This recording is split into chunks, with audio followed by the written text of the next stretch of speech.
हम दोनों बहुत अच्छे दोस्त थे। मेरा मतलब है मैं तुम्हें अपना अच्छा दोस्त समझती थी, मगर तुमने खुद से हमारी दोस्ती को मोहब्बत का नाम दे दिया, जबकि मैंने तुमसे कोई वादे नहीं किए थे।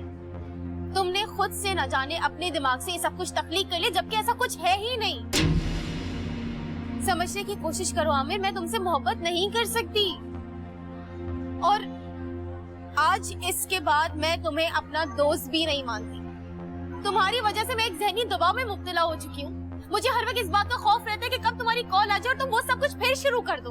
मुझे हर वक्त इस बात का खौफ रहता है कि तुम अचानक कहीं से भी आ जाओ, और लेकिन मैं आज के बाद ये सब कुछ और बर्दाश्त नहीं करूंगी। लेकिन निदा, मैं तुम्हें चाहता हूँ, तुमसे प्यार करता हूँ निदा, मैं तुमसे शादी करना चाहता हूँ। बकवास बंद करो आमिर।